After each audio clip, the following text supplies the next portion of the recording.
presenting history's best on PBS.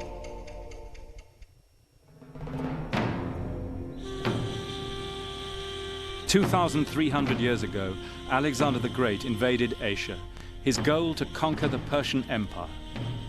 We followed in his footsteps, a 20,000-mile journey from Greece to the plains of India.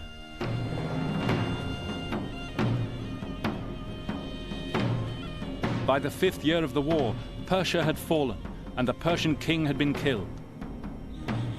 Alexander now set out to overrun their vast eastern empire, and he headed for Afghanistan.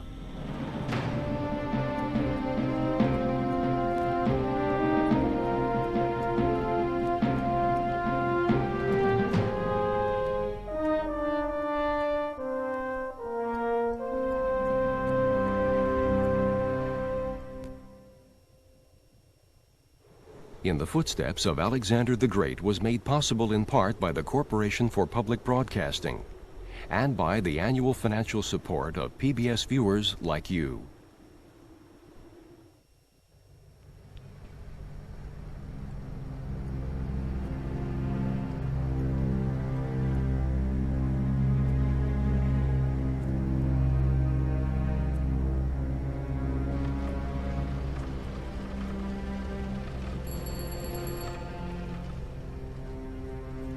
Kabul, Afghanistan.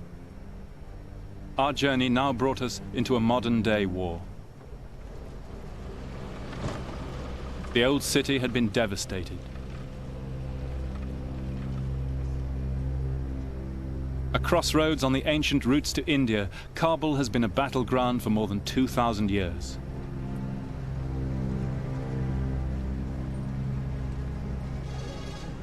The city had been devastated by war. Alexander wintered here in the 5th year of his campaign. He founded a new city close by, another Alexandria, one more step towards uniting the world under Greek rule. For his teacher Aristotle had taught him it was fitting that Greeks should rule barbarians.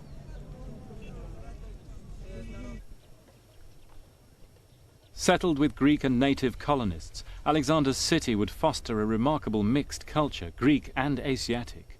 I was hoping to see its treasures in Kabul Museum. But that rich legacy, the glass from Egypt, the ivories from India, Chinese lacquer, was all gone.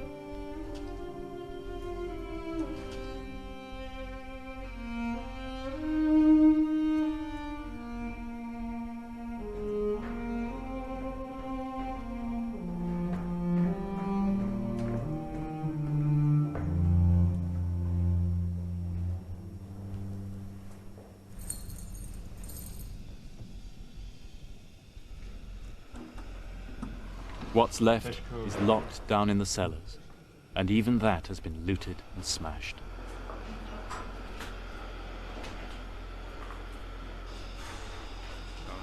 How did you feel when you saw this? وقتی که ما داخل موزیم شدیم بعد از مدت بسیار طولانی.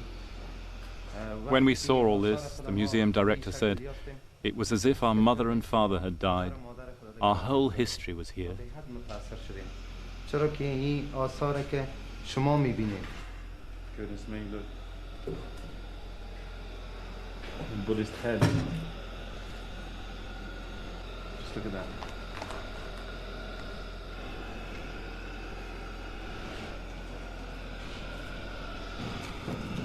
Look, there's a Greek period Buddha. He's wearing a Greek toga. That's the kind of fusion of East and West that happened in the art too in Afghanistan. This was an absolutely unique civilization, and this museum, the chief record of it in the world. Oh, it's just heartbreaking. It was a somber introduction to Afghan history, but this is a tale of war, and war destroys the past as well as the present.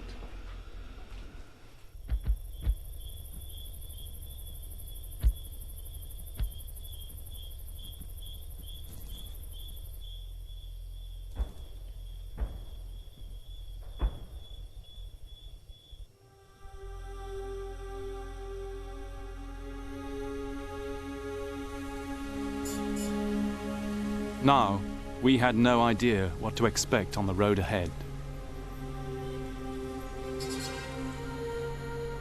As Alexander saw it that winter, the eastern part of the Persian Empire was still unconquered. The Greek historian Arrian says a Persian nobleman, Bessus, had proclaimed himself king of Asia and was rallying resistance. It was Bessus who had murdered the previous king, Darius. Now he'd retreated north beyond the Hindu Kush mountains, thinking Alexander wouldn't try to cross till the snows had gone. Alexander took up the challenge.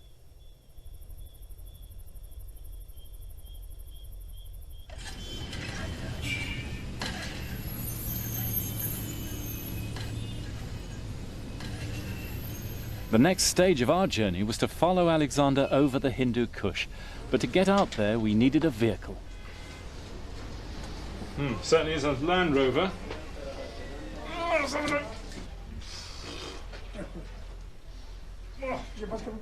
So, do you think we'll get all the way up the Panjshir with this? Yes, I'm sure. Really? Of course, all over Afghanistan. Really? So you're the expert then, are you, Mr. Zalmay? Alexander had burned his wagons when he entered Afghanistan. They slowed the army, they were always breaking down. So his troops crossed the country entirely on foot or horseback.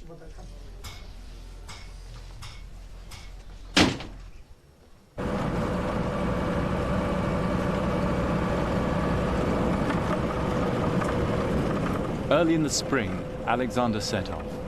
Ahead of him, the great mass of the Hindu Kush, which rises to 20,000 feet. On the other side, his enemy Bessus was waiting.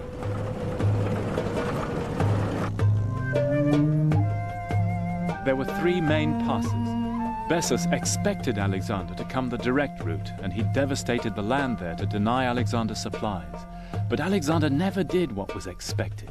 He chose the longer eastern route and went up the Panjshir Valley, heading for the Khawak Pass.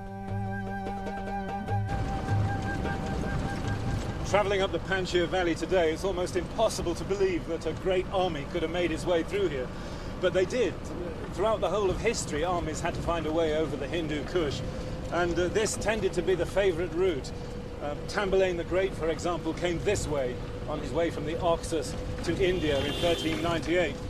And your main problem, especially in the spring, was not the terrain, but was the cold, and especially the lack of food and provisions. And as it turned out, that was exactly the problem that Alexander faced.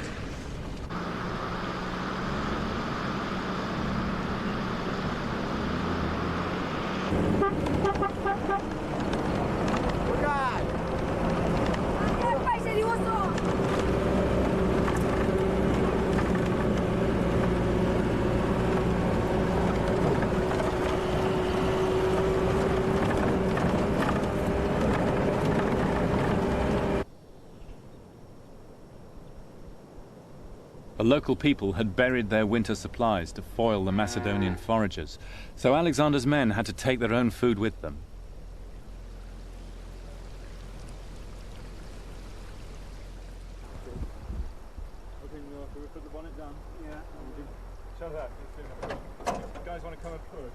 Our Land Rover soon began to struggle. Alexander had been right. Wheeled vehicles can be a liability on these roads. Handbrake off. 1, 2, 3.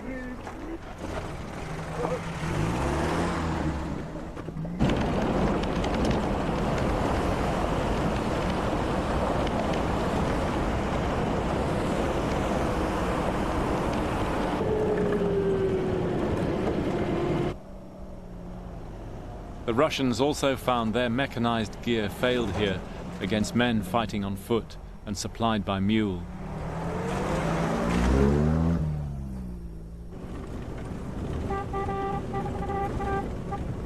Eventually, our Land Rover would go no further. Davey, can you hear me? We've developed a very bad clonking noise suddenly. It sounds as if it could be the half shop. So we're going to pull in, okay?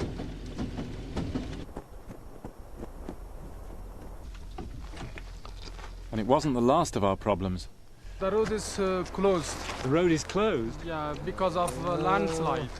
And where is this? Could you ask the gentleman? در کدام حصه هستی؟ چقدر دور است؟ Just after 5 minutes we will reach there. Really? And impossible for vehicles to get through? Or? میگم موتر میتونه رفته یا نمیتونه؟ No, it's impossible. Only donkeys. میگه تنها خر میدن. Told you we should use donkeys on this part of the trip.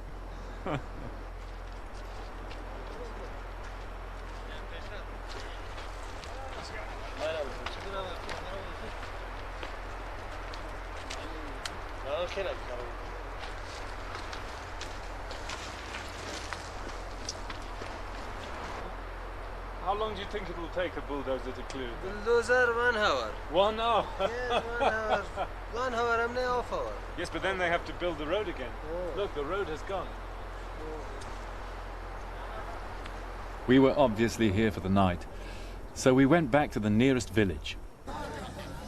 What is the name of the village where we leave the cars and we start to walk up to the pass? Khawak.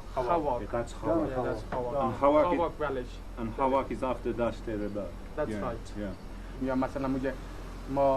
Alexander always used local guides. If they did well, they were rewarded. If they misled him, they were killed. Simple but effective.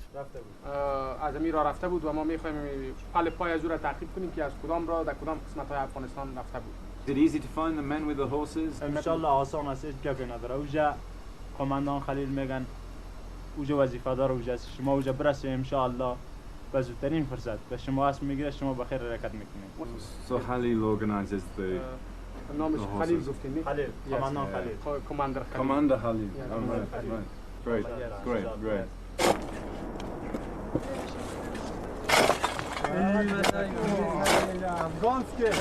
Oh, sorry.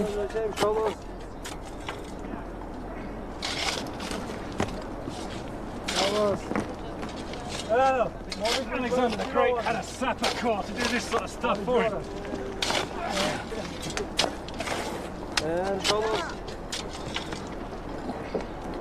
In fact, Alexander's sappers and engineers are one of the keys to his speed of movement. They did this kind of job for him all the way to India.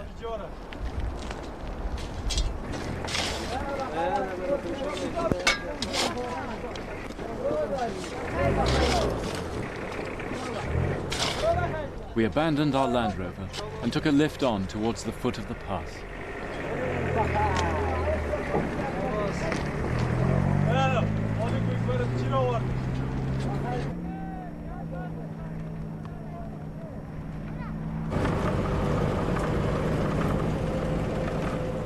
The track began to rise now.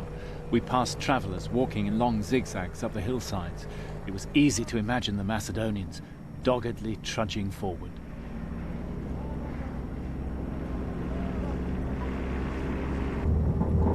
This road was actually only made up for cars a few years ago, and until that point it was really a track that only horses could use.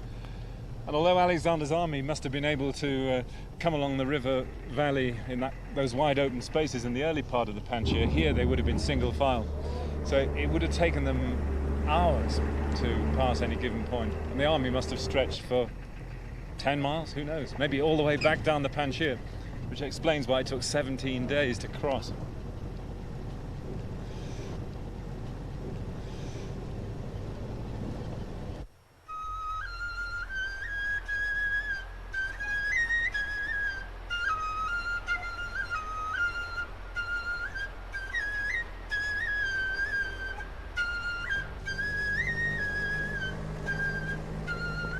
Finally, we reached our goal, the horse station below the pass.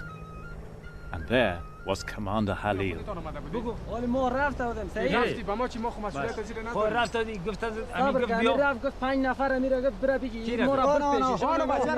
It's a bit like the Wild West out here, and for a moment the atmosphere seemed threatening.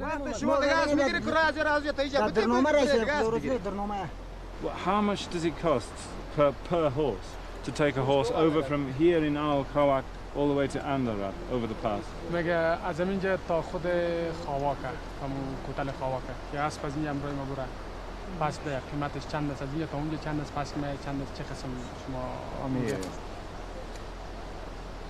تو خواواک خوبه چند میبره؟ خب میتوان نوردیم Don't tell me he doesn't know.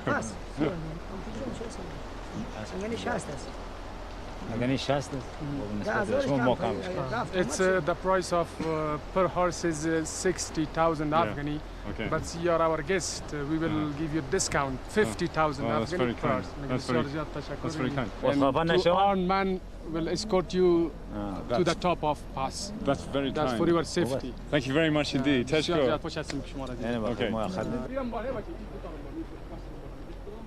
We loaded up. Our pack horses took 100 kilos each, the same as Alexander's. His men, though, had to carry their own gear and backpacks.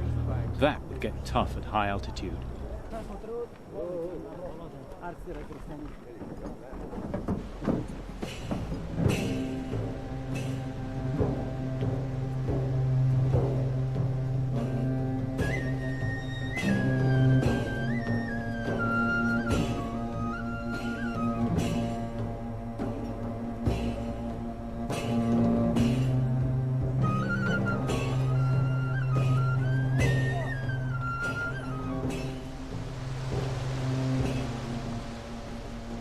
All along the route, to my surprise, we saw people.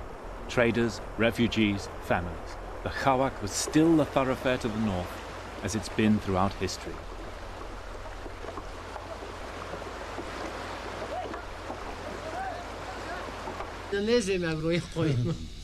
چطور کار اینجا خوب است یا خراب است؟ کار خوب است خوب است بسیار پیسه گرفتی؟ That night we ate with the local commander. He recognized our cameraman, Peter, who'd covered the war with the Russians. We were the first Westerners through here since then. On Alexander's march, the Greeks said, the people here had never seen foreigners before.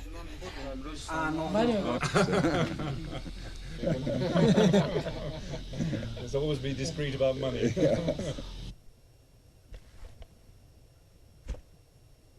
As Arian says, Alexander's mind was now totally concentrated on defeating Bessus.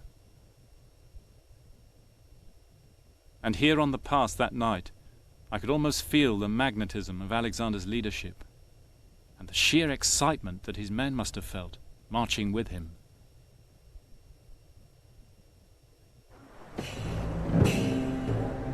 Next day, the track went higher, the air was thinner, and the land more barren.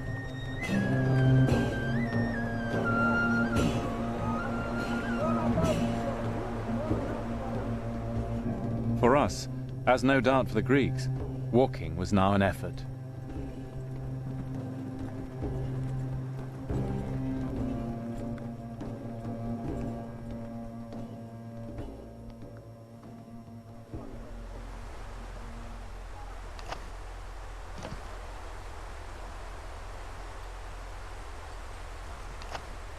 As the crossing went into its second week, they ran out of grain and started killing the pack animals for food. But there was no firewood for cooking, and they had to eat the flesh raw. This they did, says Arian, with the juice of a medicinal plant, silphium. So can you ask which part of the plant they use for medicine? کدام قسمت از این بوتا برای دوای طبیعی استفاده میشه برای دوا؟ And from the... So you get a juice out of it, do you? Yeah. And you can use... Use this for flatulence, stomach pain, and swelling. And for cuts as well, this kind of thing?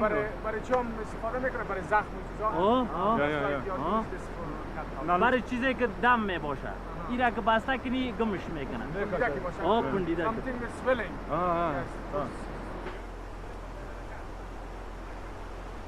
It's a tiny detail, but just imagine it. Cold water, raw horse meat, and the bitter juice of the silphium.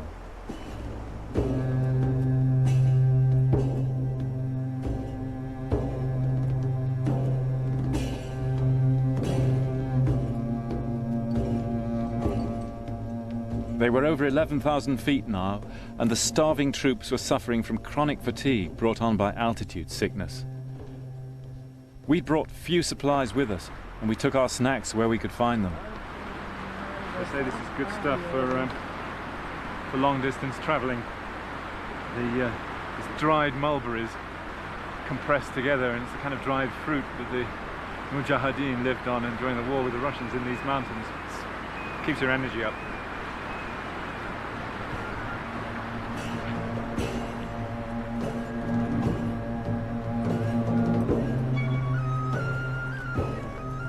At such times, Alexander was inspirational.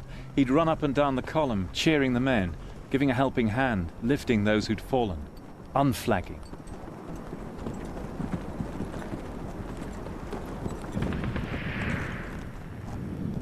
Just below the summit, there was gunfire. Our guards raced off. There were bandits ahead. Mike, can you get out of the way? It's dangerous. Come back here. Mike, here. Come here.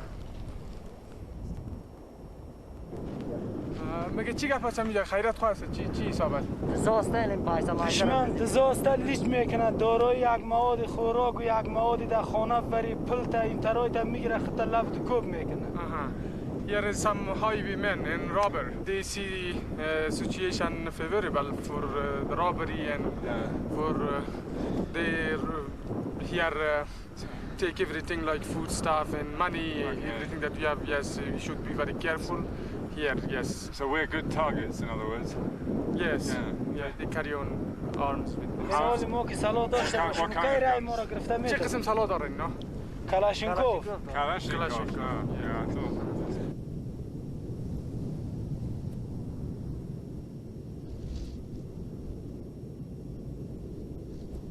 Half an hour later, we got the all clear. Oh, sure.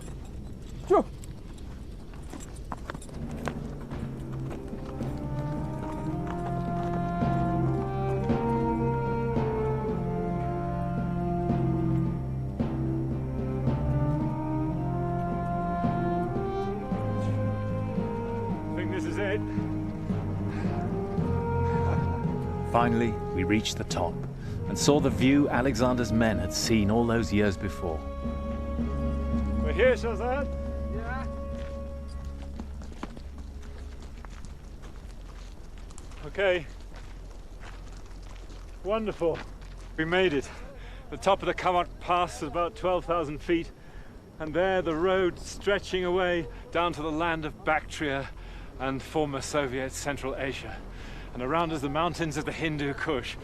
The Greeks knew that these mountains were part of a continuous chain which split Asia in two and was the source of all the great rivers of Asia. And following Alexander's footsteps up here with this wind, you can really feel, whatever you think about him, what an amazing achievement it was to drive an army over these mountains.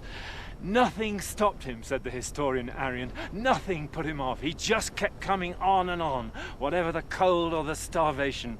He drove on, and in the end, his enemies were struck with fear at the speed of his advance. I'll bet they were. Bessus was nowhere to be seen. The gamble had paid off. Just below the summit, a cairn of stones is said to mark the burial place of the Greeks who didn't make it.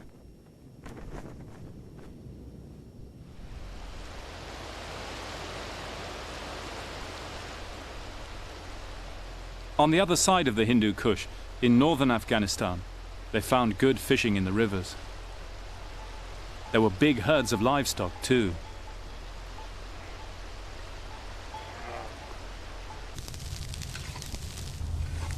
There was plenty of grain here. They could draw breath and fill their bellies.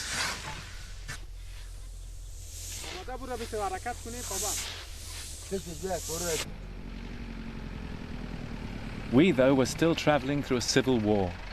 We now had to cross the lands of the local warlord, and there was the tricky matter of a front line to negotiate.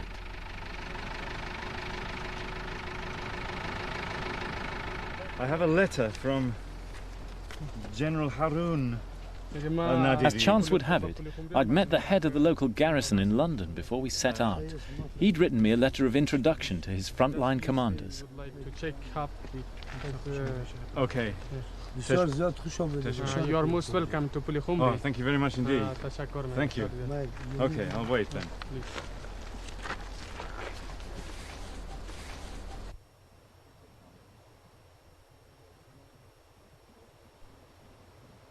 So we waited. With the fundamentalist armies of the Taliban closing in on Kabul, we weren't too keen to retrace our steps.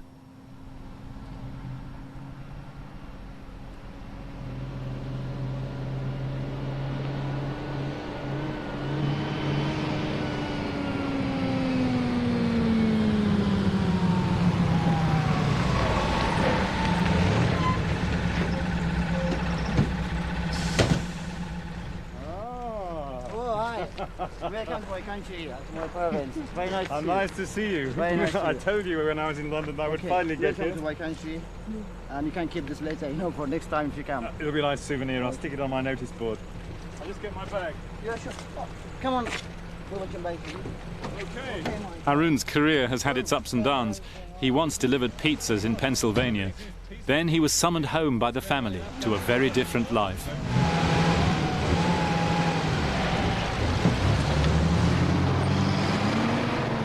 At the beginning it was so difficult for me, but now I'm used to it, Yeah. You can just be travelling along a quiet country road and you run into some group that you've never heard of who decide they want to kidnap you for a bit. Of course, yeah. But there's, what I believe that, this time of life is in Afghanistan is more risky than the 16 years ago, than the beginning of the revolution. Yeah. So is your life in danger frequently here? Of course, yes. This country, even your life is in danger when you come to this country. Alexander, though, met no resistance. The people of this part of Bactria, the Greeks said, are prosperous. They grow grapes here and have all manner of fruits. It was a little haven.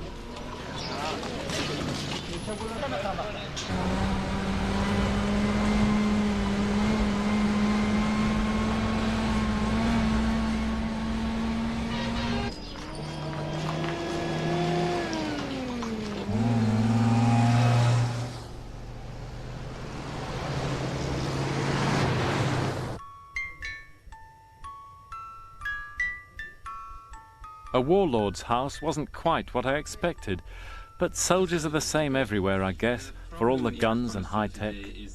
The Macedonians, perhaps, were much like the Afghans, brave, tough, pious. They lived hard and played hard, like soldiers throughout history. The news that night was gloomy. Rockets were falling on Kabul. We'd got through just in time. By this morning, they had advanced more than 20 kilometers into the southern outskirts of the capital. Reports from Kabul say the fighting has now eased, but the government forces say they're preparing for a counterattack.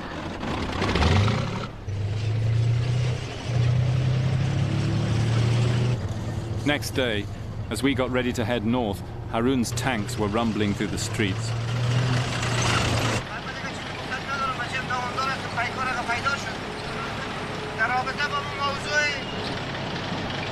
They were moving their forces back towards the mountains.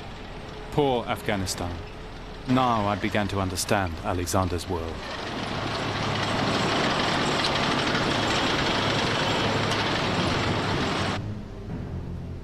We hired a battered Russian pickup and drove on in Alexander's tracks. Bessus was on the run, and Alexander pursued him like a hunter towards the river Oxus, which divides Afghanistan from Central Asia. The road goes through a wasteland covered by moving sand dunes, just as the Greeks described. But they weren't carrying enough water, and they lost their way.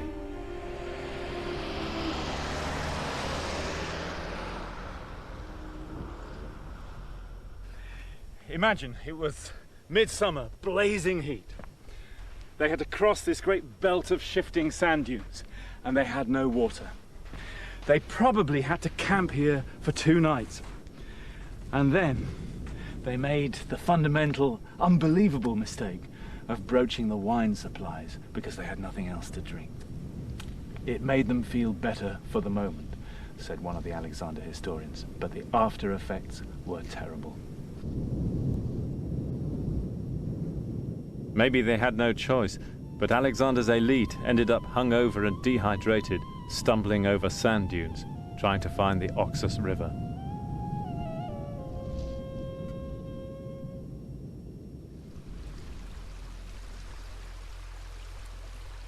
The Greeks reached this place just about the same time of the day, late afternoon, early evening. And when they saw the river, the troops were so thirsty that they all piled down to the riverbanks and just started drinking. And there were a lot of deaths due to over-consumption of the water of the river, which isn't particularly good, apparently. In desperation, Bessus had burned all the riverboats, but Alexander made rafts from tents stuffed with straw and ferried his troops across in 5 days. Bessus was running out of places to hide.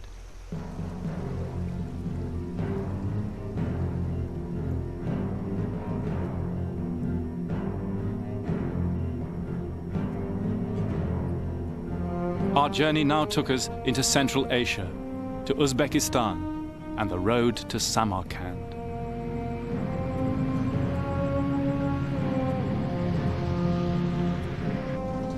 Despite the intense heat, Alexander advanced relentlessly.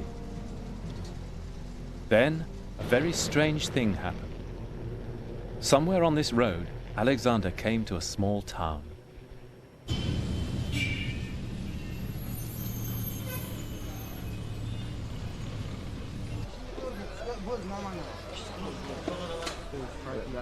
To his surprise, the people here spoke Greek. As Alexander and his officers strolled around, they saw Greek faces in the marketplace.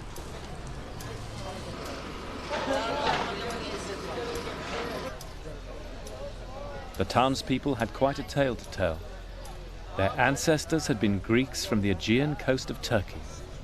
Though bilingual now, they still kept up Greek customs.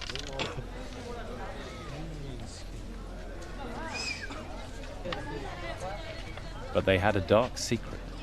Their ancestors were the priestly family of the Temple of Didyma, the Branchidae.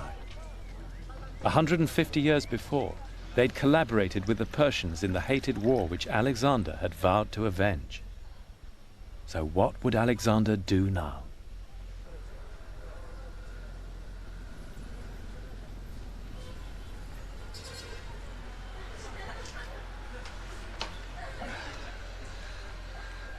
Salam. Early next morning, Alexander came through the gate with a small detachment of troops, apparently to receive the hospitality of the Branchidae. Teshakur. In fact, during the night, the army had been given instructions to surround the town, and at a prearranged signal, they began to attack, with the intention of massacring everybody inside. The Branchidae had suspected nothing. But despite their kinship of language, their desperate entreaties, the fact that they were holding olive branches in their hands, the symbol of peace, the savagery didn't stop until everybody had been killed. And afterwards, the Greeks leveled the town, destroyed its walls, and even cut down its woods and sacred groves, so that no trace remained. The expedition historian Callisthenes did his best to justify the massacre. The aim of Alexander's crusade, after all, had been to punish Persian wrongs. Arrian, though, says nothing. I imagine he felt that however you gloss it over, a war crime is still a war crime.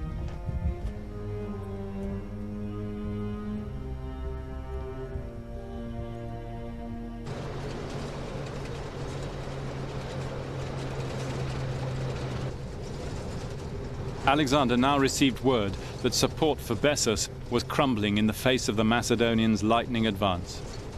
Alexander sent his general Ptolemy on ahead to arrest him. The last resistance in the Persian Empire, he thought, had now collapsed. Ptolemy left Alexander behind, pushed on as fast as he could up this road towards Samarkand with light-armed cavalry. He did a 10-day march in 4 days. This kind of heat, summer heat, really hard men. Bessus' supporters were just terrified. They turned him over to the Greeks. When Alexander arrived, he was standing by the roadside, humiliated, naked, in a wooden dog collar. Bessus met a gruesome end. His nose and ears were cut off, and he was sent back to Persia to be impaled. The Persian punishment for traitors.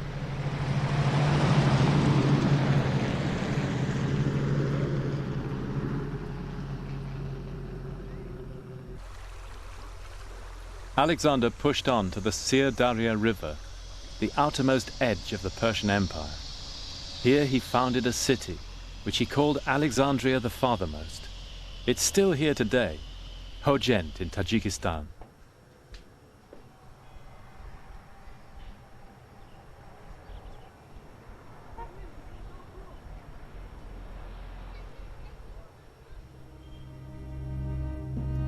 To understand why he stopped here, we have to imagine the world as he saw it.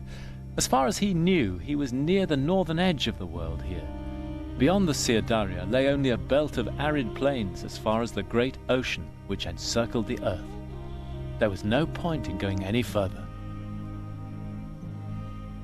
To mark his northern limit, Alexander built altars to his favorite god Dionysus, perhaps on the very spot where now there's a great statue of Lenin, monument to another tide of history which has come and gone.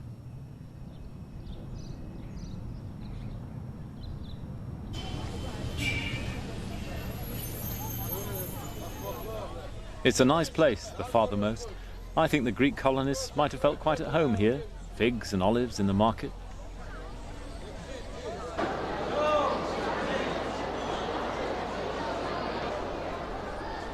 Alexander said he hoped the town would one day become rich and famous. Perhaps he remembered the words of his teacher Aristotle, that civilization will only thrive on cities and trade.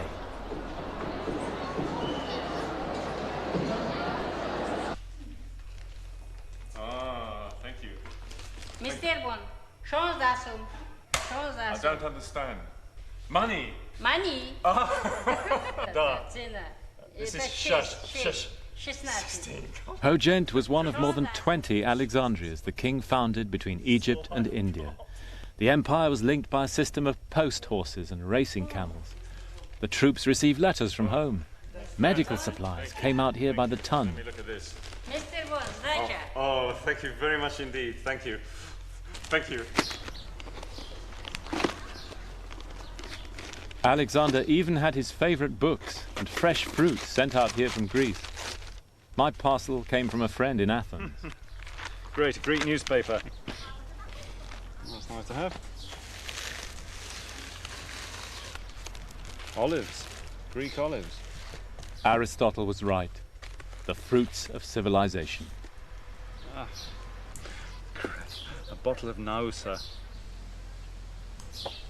But the local people were not prepared to buy into the idea of a Greek world empire.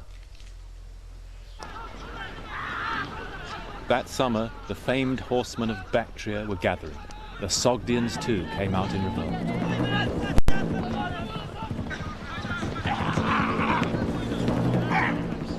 For 2,000 years or more, they bred the finest horses in Asia here, and they fought the kind of war Alexander had not prepared for.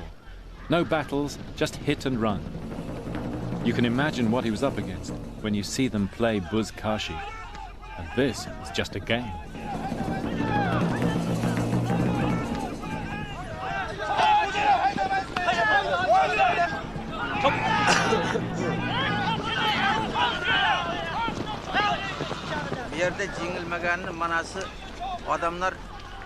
Alexander couldn't beat us because we were such good horsemen, the old man said. Even an 8-year-old could ride and throw a spear. As horsemen, we had greatness.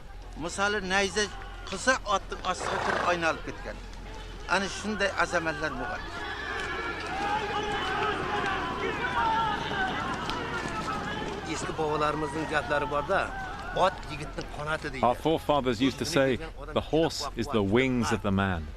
A horse is strong and fearless, like a fierce spirit.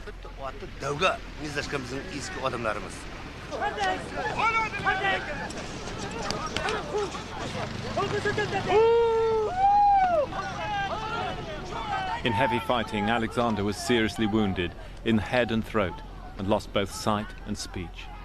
Worse was to follow. A Macedonian column was wiped out near Samarkand, their first defeat in 30 years.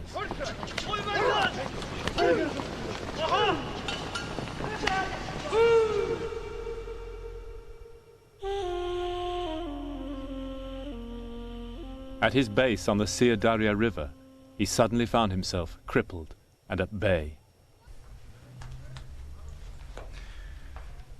Alexander was now one of the lowest points in his entire career. Surrounded by enemies, he was suffering from a leg wound, he had malnutrition, dysentery coming on. His throat wound had not healed, so he could hardly speak. His voice was so quavering the people even close to him couldn't hear him. He couldn't stand in the ranks, he couldn't ride a horse, he couldn't give his army encouragement and instructions, the very thing on which his generalship depended. There's a vivid image of Alexander at this moment, opening his tent flap at night to gaze across the river at the twinkling fires of the nomad armies. Being Alexander, though, he had to act. He forced his way across the river and won a stunning victory, even though his dysentery was now so bad he had to be carried back. Now began his hardest war. That winter he regrouped in bulk. The next spring, massively reinforced, he took fire and sword across Central Asia. 5 mobile army groups, 50,000 men, spread up the river valleys of Tajikistan in a search and destroy operation almost as far as China. In the autumn, they reunited at Samarkand.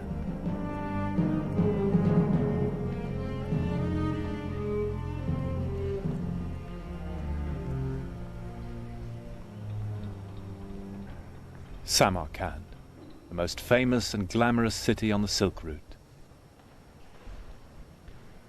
In Alexander's day, it was the chief town of Sogdian, today's Uzbekistan.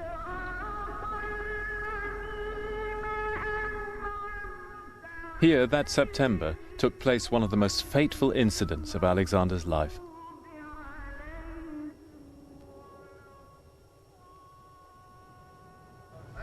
Just outside the city gate lies the mound of the ancient town and the remains of the Sogdian palace.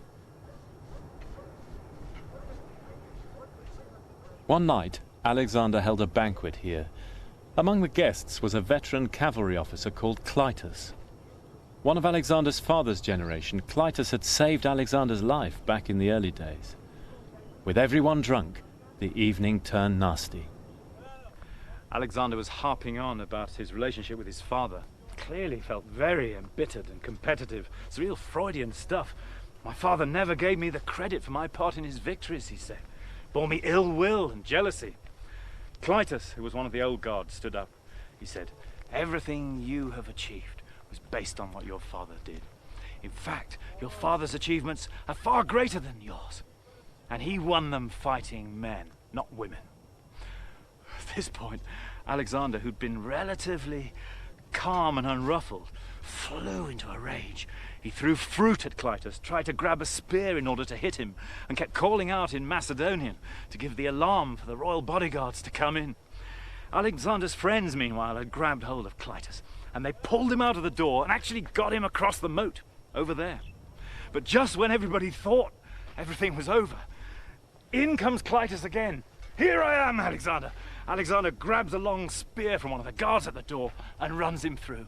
There's blood everywhere, and Alexander collapses onto the body in a drink-sodden heap in floods of tears.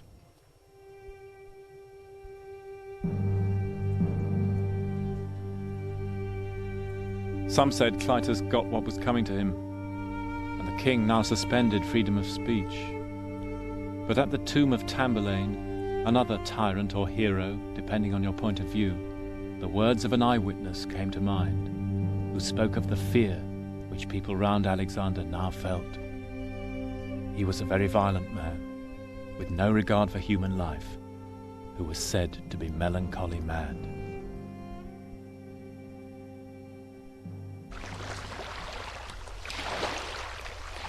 Meanwhile, Alexander had still not crushed the Central Asian revolt.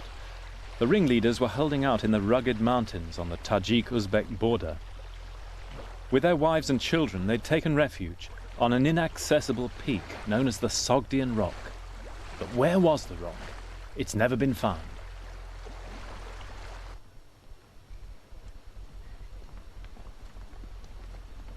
We were sleeping at a village high in the mountains.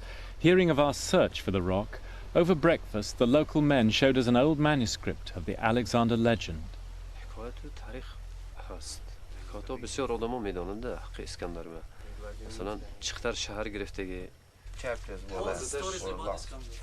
There were old traditions, they said, that Alexander had come this way, and that the lost citadel of Sogdia lay in the mountains close by.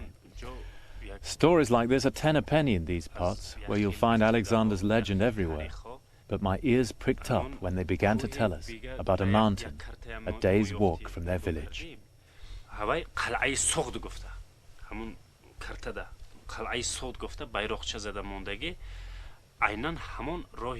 This, their forefathers had told them, was the Sogdian rock. They offered to take us there. It seemed worth a try.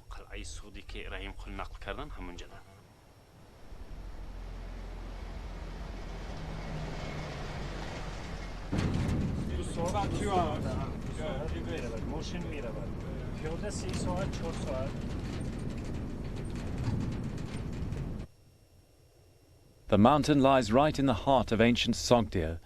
It's called Hazrati Sultan. It's 14,000 feet high, and the last few thousand feet form a sheer cliff. The Sogdians thought they were safe.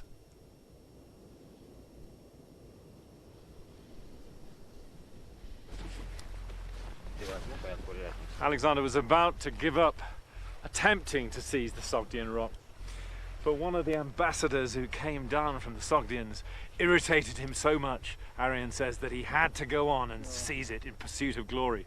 The ambassador simply said, in response to Alexander's demand for them to surrender, "Just find soldiers who can fly. Nobody else is going to be of any concern to us." Alexander asked for volunteers with experience in mountain climbing. 300 men came forward, herdsmen from the Macedonian uplands. They took ropes, made pitons from iron tent pegs. The climb was difficult enough for our local guides, but Alexander's men did it at night, on the back face where they wouldn't be seen.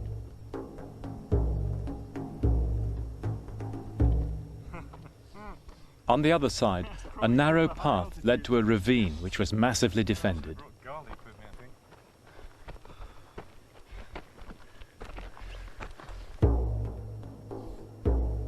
32 of Alexander's climbers died on the rock.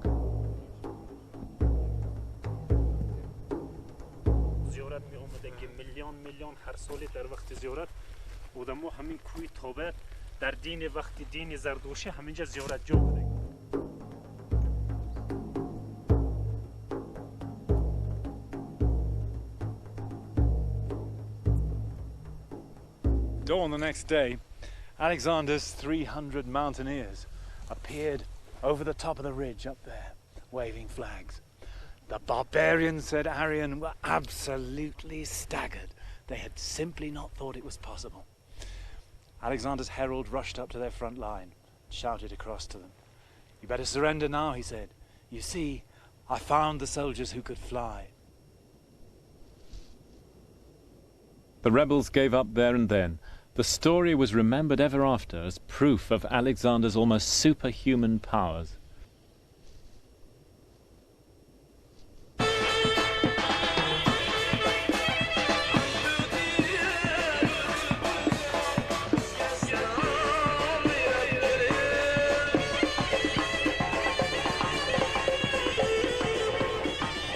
But now comes the most amazing twist in the tale. For a peace was finally broken, not through war, but through love. At least, that was how the Greeks told it.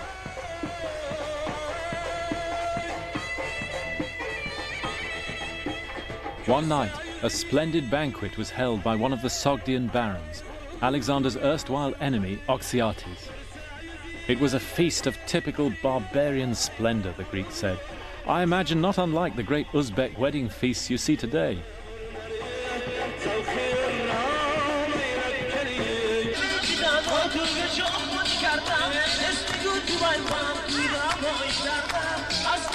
At the feast was the baron's beautiful daughter, Roxanne, Little Star. She'd been captured on the Sogdian rock, And now, with her girlfriends, she danced before the king. When Alexander set eyes on her, Arrian says, it was love at first sight. With the same impulsiveness which had killed Clytus, Alexander proposed to Roxane. With his sword he cut the bread, as they still do to mark an engagement in Uzbek land. He was 29, she at a guess in her mid-teens.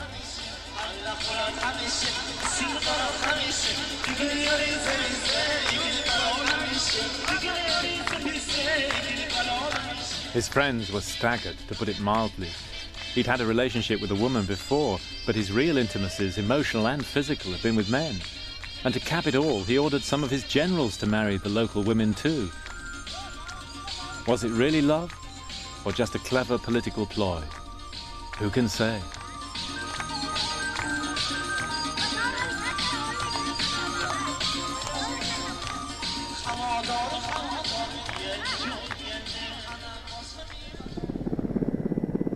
Alexander's marriage with Roxane sealed the conquest of Central Asia. He now returned with his new bride to Balkh in northern Afghanistan to prepare for the invasion of India. We flew there in a warlord's helicopter.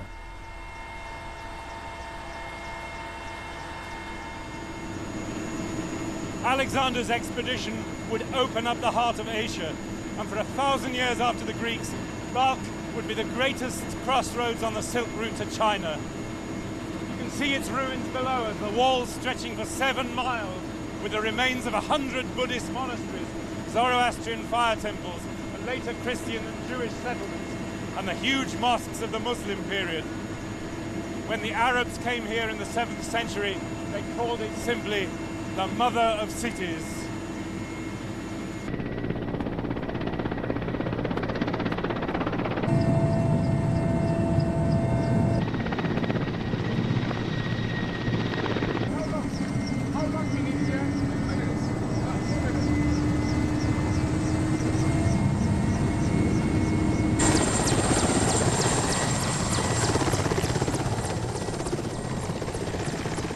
Fate, though, still had another card to play in this story.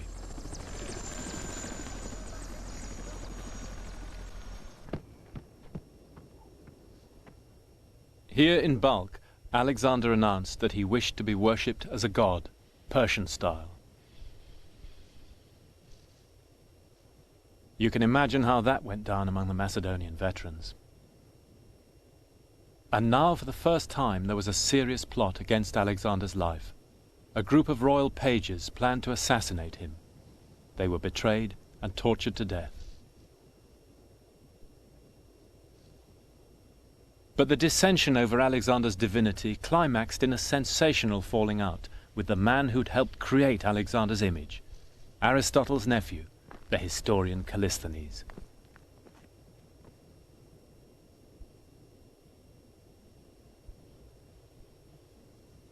The final rift took place here in the citadel at Balkh after a bitter exchange. Callisthenes left the royal presence and turned to reiterate 2 or 3 times a single line from Alexander's favourite book, the Iliad. The line is this: "A better man than you by far was Patroclus, but still death did not spare him." In other words, you're not a god, Alexander. The king's response was predictably savage. Using the page's plot as a pretext, he arrested Callisthenes and had him tortured and crucified.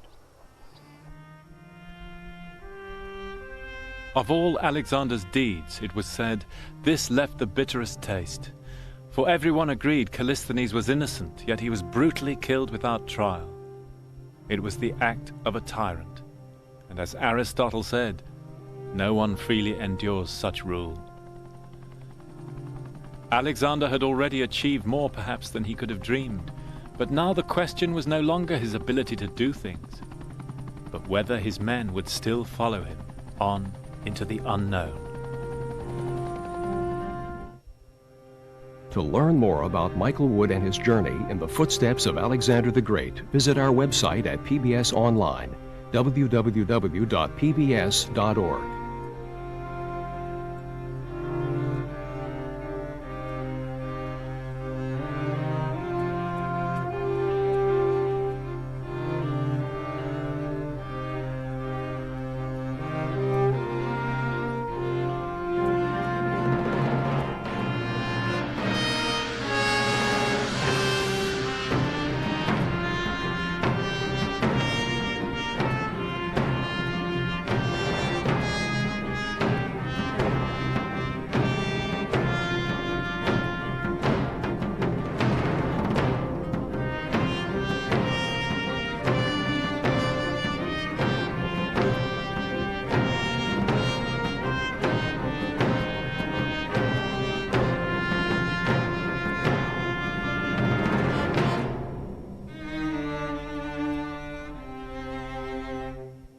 In the footsteps of Alexander the Great was made possible in part by the Corporation for Public Broadcasting and by the annual financial support of PBS viewers like you.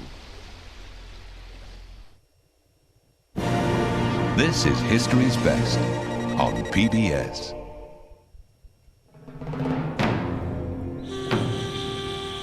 "2,300 years ago, Alexander the Great invaded Asia, his goal to conquer the Persian Empire. We followed in his footsteps, a 20,000-mile journey from Greece to the plains of India.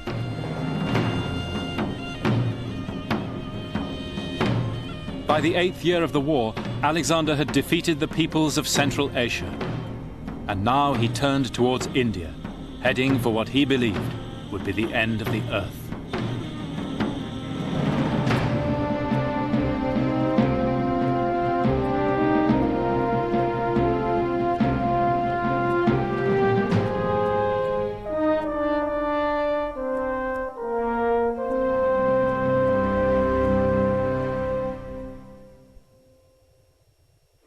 In the footsteps of Alexander the Great was made possible in part by the Corporation for Public Broadcasting and by the annual financial support of PBS viewers like you.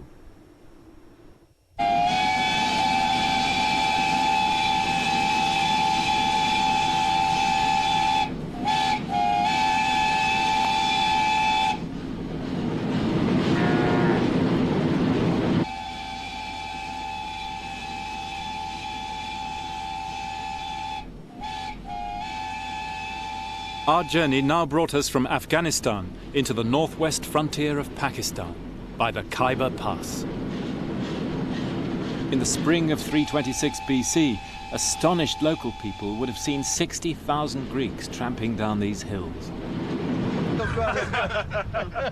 We came down into Pakistan in the company of some British train spotters. Not no tea. Or beer. I could really do with a British rail sandwich at this moment. You know. We can't do with a beer, never mind a sandwich. They'd come to see the Khyber Railway, built under the British Empire. I was looking for traces of an older past, but the strategic importance of the Khyber has never changed since the dawn of history. It's always been the main invasion route into India, and the Macedonians crossed it that spring to enter an exotic and mysterious land.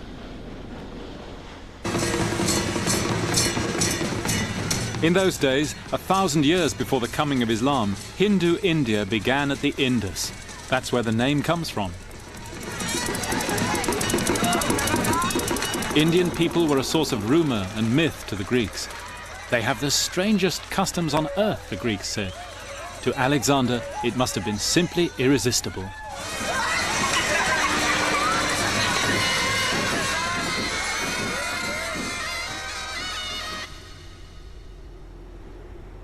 We now followed his track up into the northwest frontier of Pakistan.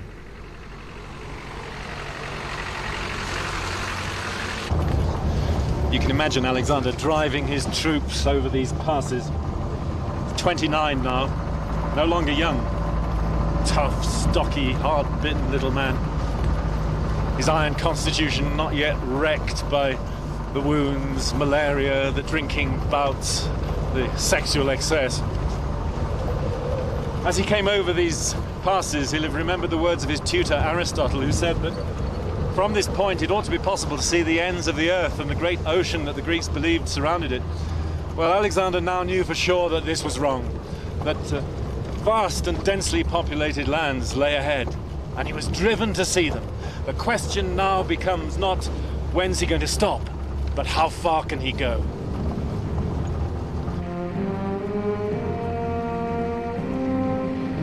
Alexander planned the invasion of India as a two-pronged attack. The main army headed down through Peshawar to the Indus. Alexander himself cut north, perhaps to explore as much as to fight.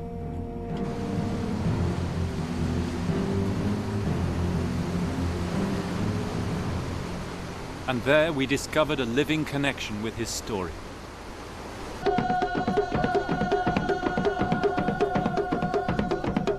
These are the Kalash, the black pagans of the Hindu Kush, a tiny survival in a surrounding sea of Islam. They follow ancient gods and speak a language distantly akin to Greek.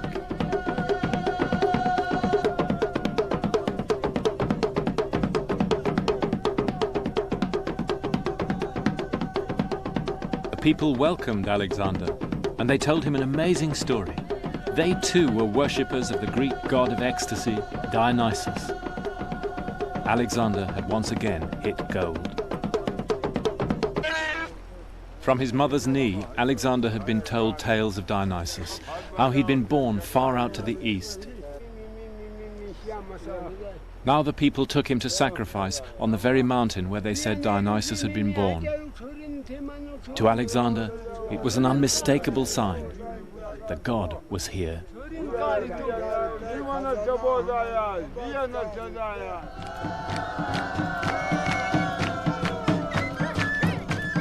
Alexander joined them, wearing an ivy crown, drunk on their wine, dancing for the god, just as his mother used to do.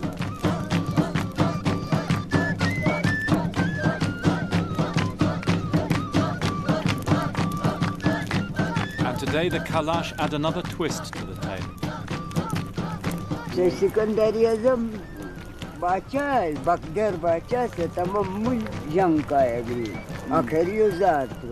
They say some of the Greeks stayed on here under one of Alexander's generals, Shalak Shah. They married local women, and we, the Kalash, are their direct descendants.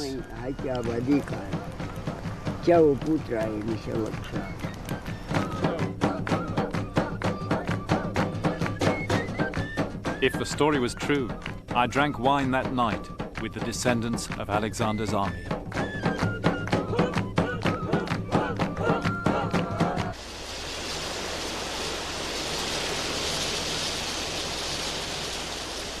Alexander now marched on up the valley of the river Swat.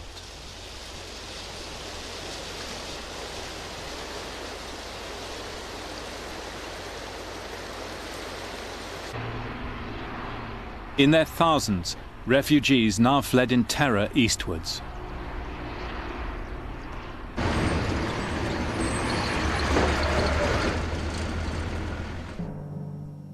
They took shelter on a rock fortress high above the Indus Valley, a place the Greeks called Aionos. The rock was said to be impregnable. The Greeks were told that even Hercules had failed to take it when he wandered the earth on his 12 labors. It towered a mile above the river Indus. Its summit, a long curving ridge with enough cultivation to keep 1,000 men busy. Today it's called Pirsar. There was only one path up which joined the mountain along the ridge from the west. On Pirsar, Alexander would surpass even himself. We set out to climb Pirsar in the Macedonians' footsteps. It's a wild region here, and the district officer gave us guides and armed police to drive off wolves and bandits. Thank you very much.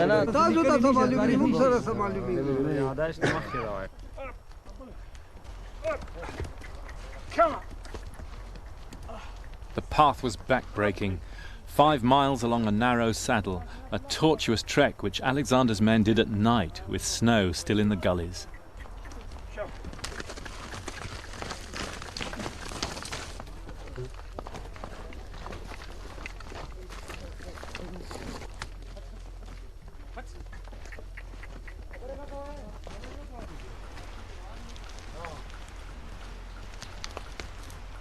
According to the Greeks, their advance guard was led by local guides up onto the rock, and they came on a secret path. And there's only one way that could be, it's this. It comes across this narrow neck of land, which is the only way you can get onto the rock. The ground, as you can see, falls away dramatically on either side, with huge crags on either side. So this must be the route that the Greeks took.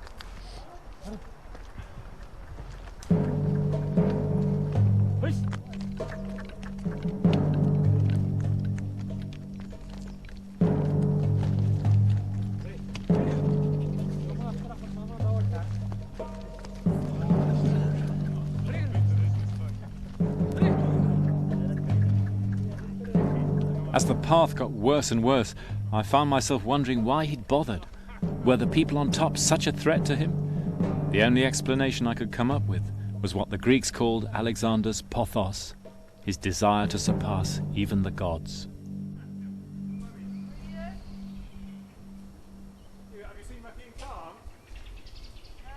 By nightfall, we'd become separated.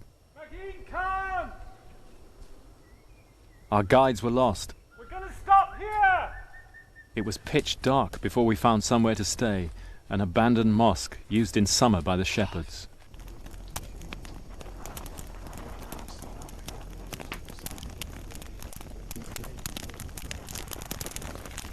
It's been an absolutely terrible walk. The terrain is just up and down, and even the donkeys could hardly make it. Much worse than crossing the Khawak Pass in the Hindu Kush, in fact. It almost made me believe that they couldn't have come this way. It's so difficult. You couldn't get an army through there. But if they did, if this was the way, then it is the most amazing demonstration of their absolute determination to overcome their enemies.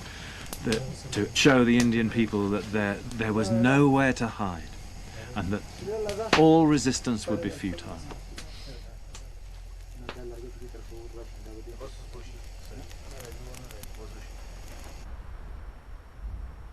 Next day, in a chill dawn, we looked down on the Indus from 8,000 feet.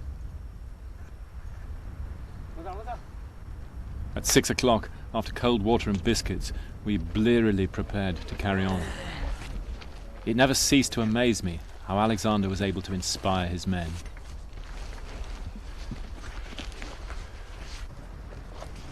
They must have been tough old birds, these Macedonians.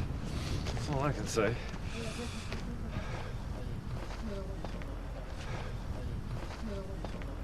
Nearly there.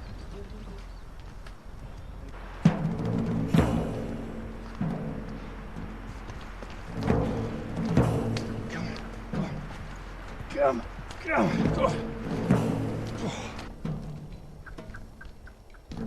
At nearly 9,000 feet, we reached the top of the ridge above Pirsar.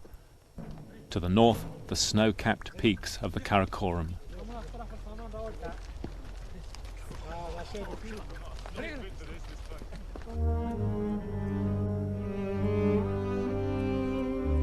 Alexander's men now discovered that a deep ravine lay between them and Pirsar itself, and unbelievable as it may seem, Alexander ordered his troops to bridge it. There was about a 500-yard gap that the Greeks needed to bridge. And one tradition says it took 7 days and 7 nights with the soldiers working in relays. Each soldier had to cut 100 stakes, and the engineers presumably were digging big piles in the side of this space here, and they laid a mat of trees, earth and so on, and it rose higher and higher until maybe more than 100 feet above my head. It must have looked something like one of those trestle railway bridges that you see in the Wild West. And within the week, they'd built the causeway up enough to allow their catapults and artillery to concentrate on the Indian defenders, and then the fate of the rock was sealed. The Indians tried to surrender, but Alexander swept along the ridge and massacred them or drove them off the cliffs. On top, he left an altar to Athena as goddess of victory.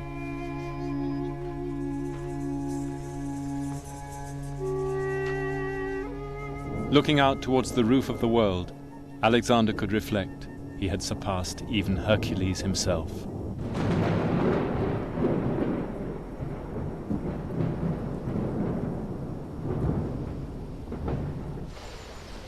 Back on the Indus, Alexander's engineers had built a huge bridge of boats ready for the crossing.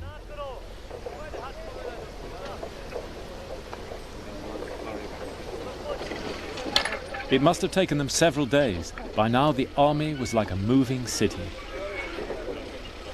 There were 64,000 infantry, 12,000 cavalry, camp followers, women, children, scientists, poets, even entertainers. And the surveyors who were still measuring every step from Greece to the end of the earth. And that was getting closer every day.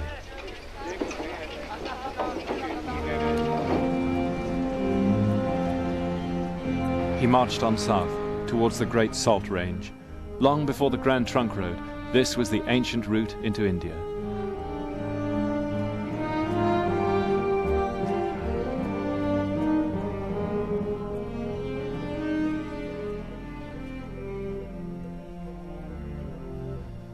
When you come over the Great Salt Range, suddenly a wonderful view opens up. The Jhelum River, the first of the 5 great rivers of the Punjab, and beyond the plains of India stretching away as far as the Ganges itself, the heartland of Indian civilization. For the Greek troops and their leadership, it must have been an extraordinary moment after all the thousands of miles that they'd travelled. And from now on, they'd be marching into the unknown. Across the Jhelum, the local Indian Rajah, Porus, had massed a powerful army with 200 war elephants. He was determined to stop Alexander crossing. Somehow, Alexander had to get his forces over in secret. The Greeks said he did it where a spur of the Salt Range comes down to the river plain to form a headland.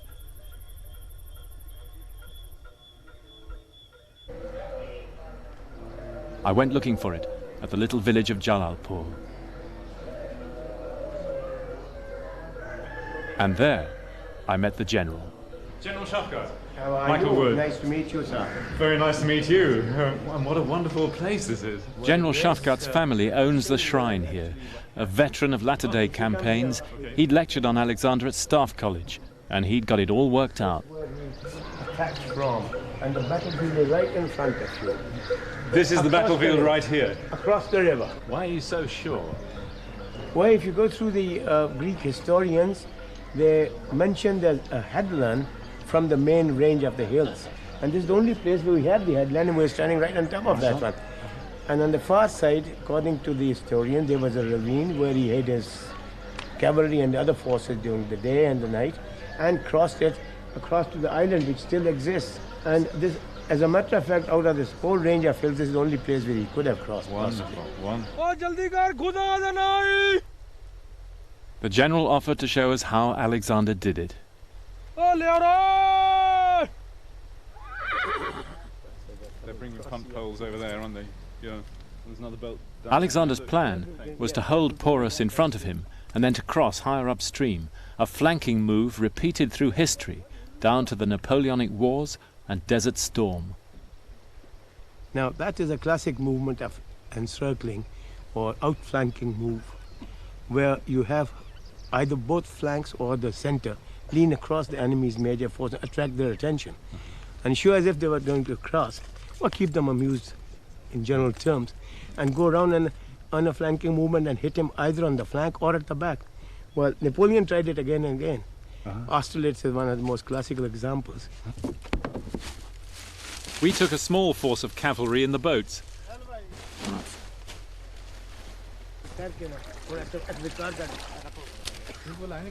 Our infantry crossed on bales of straw, just as the Greeks did.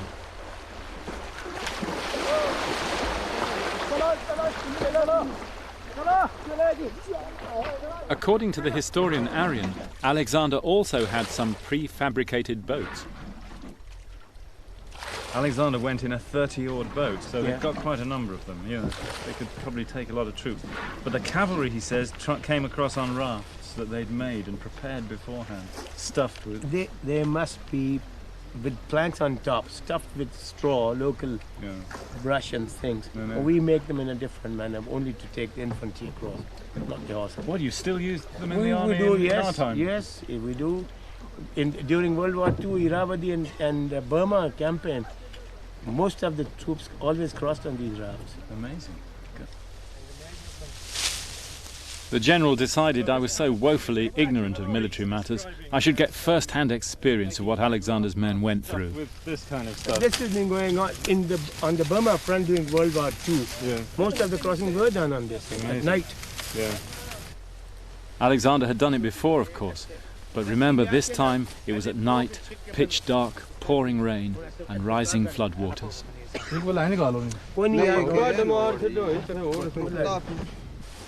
Up to here. Yeah? Is that far enough?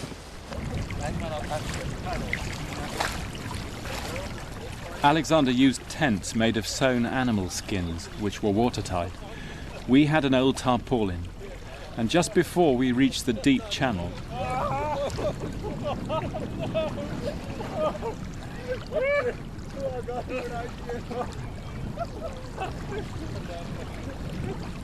should have gone first, the middle one and the two others climbed simultaneously on both sides. Otherwise you will tilt it and get water abroad.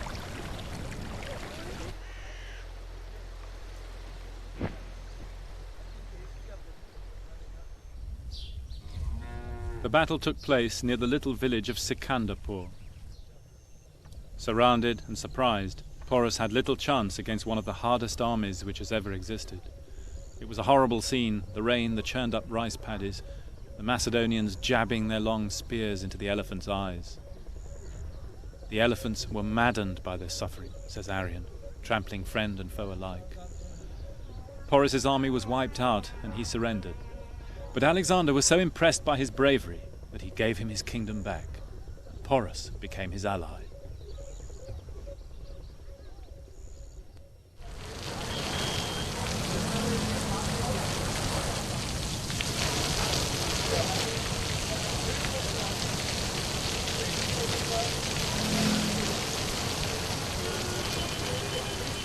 The march restarted around midsummer, right in the middle of the monsoon rains.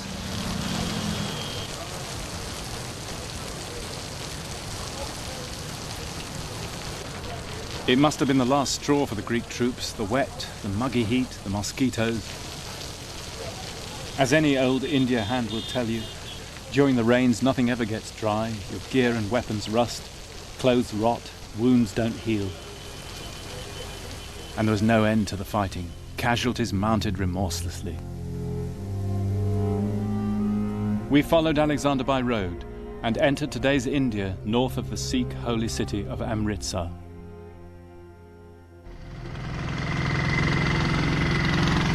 Nearby, we picked up 2 taxis to take us on to Alexander's appointment with destiny by the banks of the river Bias.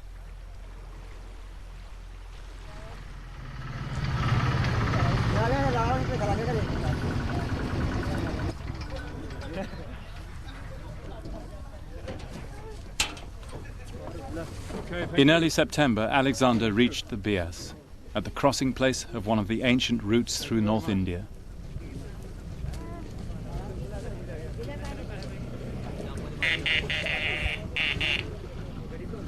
As he stared out across the river, Alexander still thought the end of the earth was near. His teacher Aristotle had taught him India was a short peninsula jutting into the great ocean which circled the earth. As far as he knew, they didn't have far to go.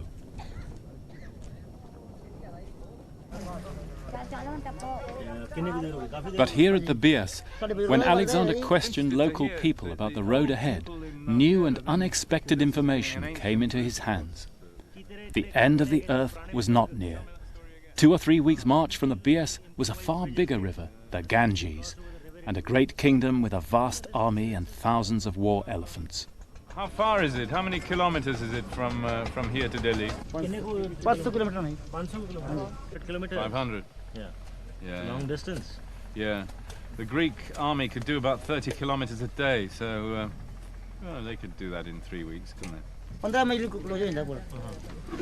opens in October. Looking out across the river, Alexander, of course, was all for pushing on. But now, after 8 years and 17,000 miles, the troops had reached breaking point. The king urged them to one last great effort, but he was greeted with silence. No one dared speak. They were too frightened. And then one of the senior commanders, Coenus, plucked up the courage.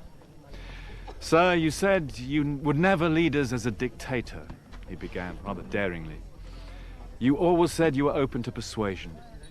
Well, let me speak now, not on our behalf, but on behalf of the ordinary rank and file of the army. Most of the men who came out with us from Greece have left their bones out there on the roads of Asia. And those that remain are battered in body and weary in spirit. Just look at them, their gear's ruined, they're wearing patched up Indian clothes. They've had enough. Sir, under your leadership, our achievements have been simply wonderful. But the will of the gods can't forever be taken for granted. Surely the time has come now to set a limit to our endeavors. The king had reached the moment on which his life would turn. It's been a subject of legend ever since. It's even in the Hindi movies.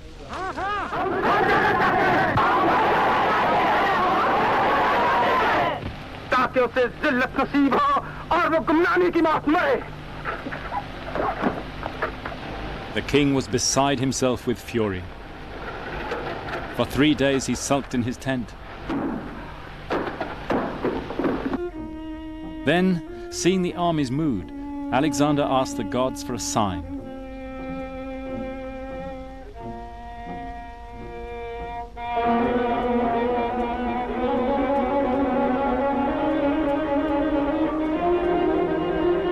The army waited on tenterhooks. The omens were bad.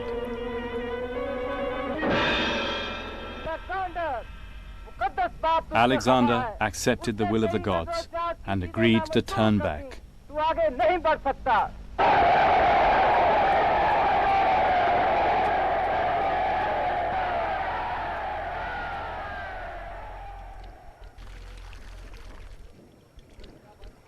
And what if they'd gone on?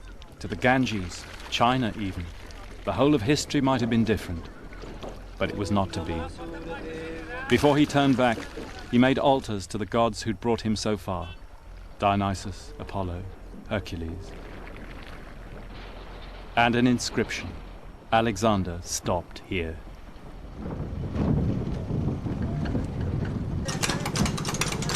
Back on the Jhelum River, he'd ordered a fleet to be built, ready to journey down the Indus to the ocean. 1,000 vessels all told. They included Greek galleys.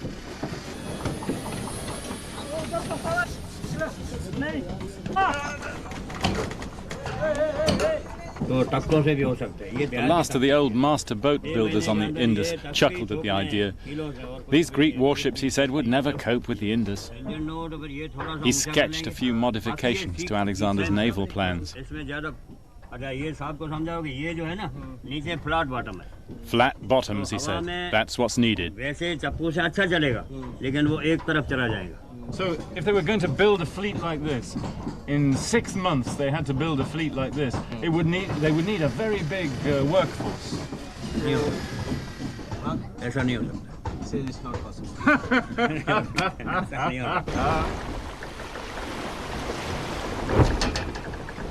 Not possible, but Alexander did it.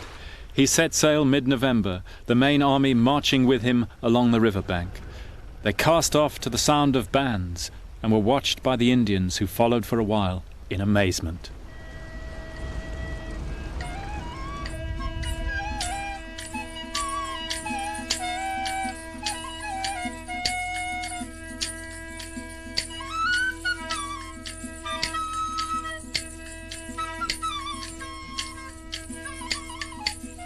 With the army now were thousands of women and children, Indians, Bactrians, Central Asians, all captives of war.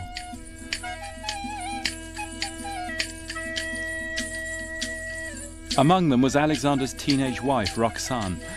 That autumn, Roxane gave birth to a baby boy. The king had finally produced an heir. But the child died and was buried by the banks of the Jhelum. How did Alexander feel? Did he see this as a sign? All we know is that he plunged himself back into war.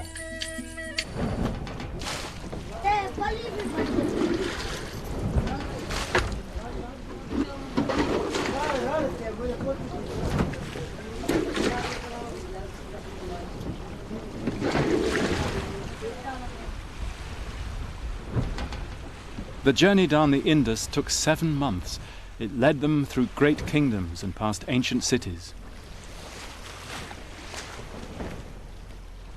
Everywhere in today's Pakistan, Alexander met resistance, whose ferocity perplexed him. It's with the journey down the Indus that the whole tenor of the expedition seems to change. The Greeks had been through heavily populated countries before, like Iraq and Egypt, but the people hadn't resisted. Here they did. And now we start to get the first reports of atrocities and the large-scale massacre of civilians. In the new year, he attacked a big city in the lower Punjab. The city of a people called the Malians, today is Multan. The city was then, as it still is, surrounded by high walls of brick, walls which have been assaulted many times since Alexander's day, the last being the British siege of 1849.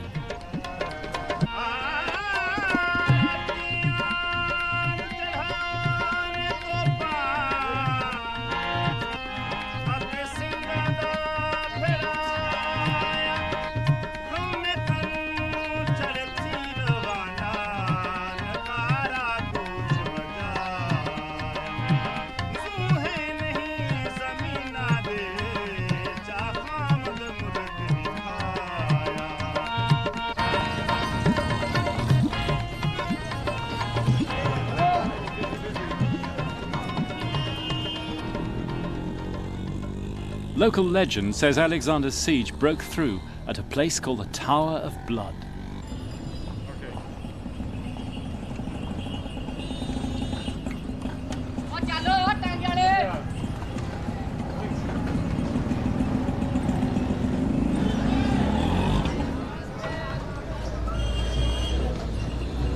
Basically, the Greek troops are outside the walls. I mean, it can't have been exactly this spot, but this is as good a place to tell the story as any. Alexander thought the troops were slacking. He put a siege ladder against the wall, and he went up himself, led the troops. Behind him were only three men, two of his bodyguard, one of them holding the sacred shield from Troy, and another an NCO, Avreas. And Alexander held his shield above him, and up he went. And here's the Macedonian siege ladder itself. Yeah.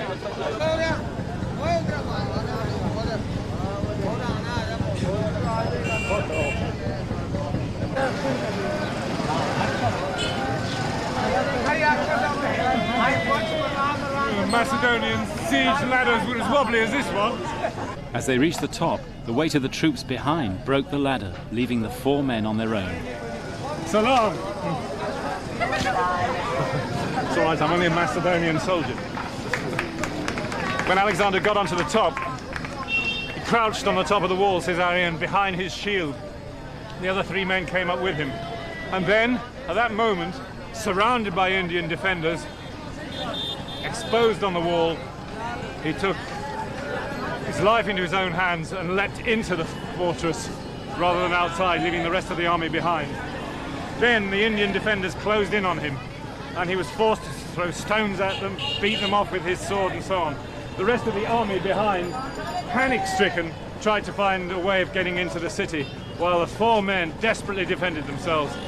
The NCO Avreas was hit by an arrow in the face and killed, and then Alexander himself was struck by an arrow that went in the open bit underneath his armor straight into his lung. He collapsed on the floor, bleeding profusely, and the bodyguard Pevkestas straddled him, holding the sacred shield from Troy and trying to beat off the Indian attackers.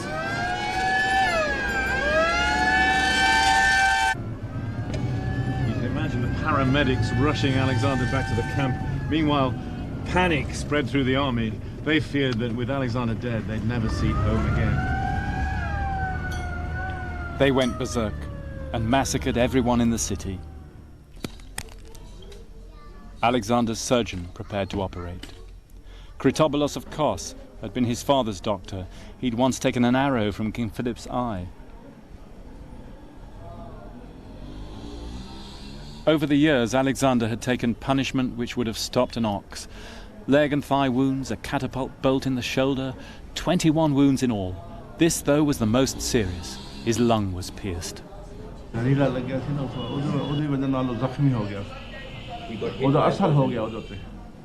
The story here is that the arrow was poisoned and that Alexander never really recovered. Now, the Greek historians don't mention this, but the traditional doctors here, the Hakims, claim descent from Alexander's doctors. They practice what they call Greek medicine, so perhaps they should know. But poison or not, both doctor and patient knew that Alexander was very close to death.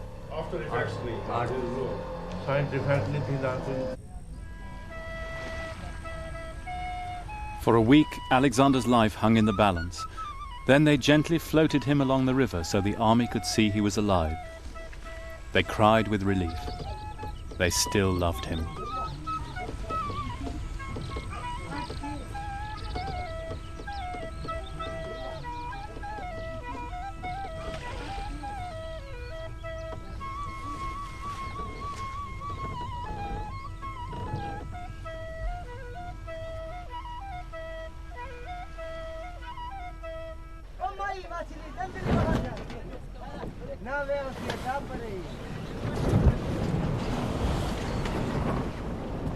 The journey down the Indus took from November until the next summer, fighting all the way. Alexander founded another Alexandria at the confluence of the rivers. In July, he reached the Indus Delta.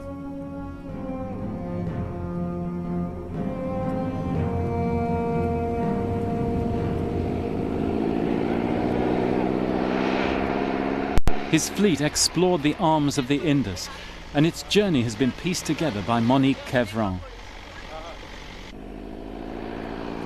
We drove across the bay where Alexander coasted that summer.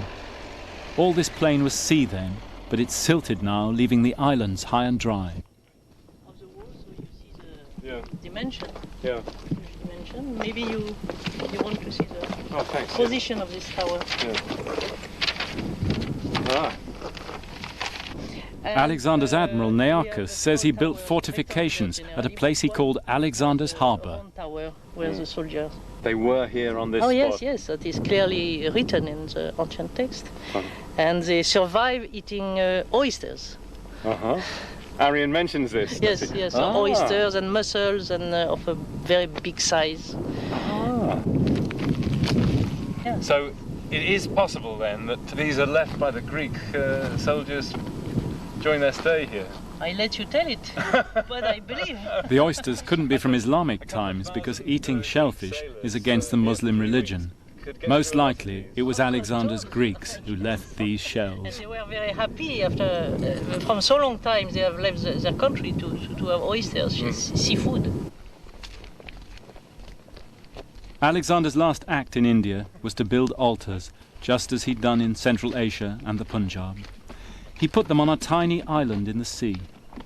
It's never been found, but in the middle of the Delta Plain is another long-forgotten island, the last before the open sea.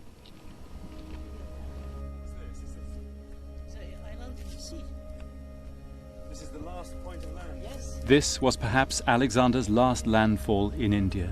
Perhaps he stood on this spot, staring out to sea, as his fleet set sail for the Gulf, following the line of the setting sun.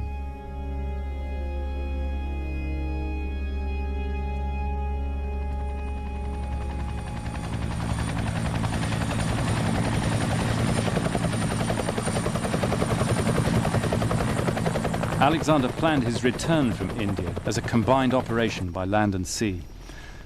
And with the help of the Pakistan Navy, we tried to trace his fleet's progress along the bleak coast of the Makran.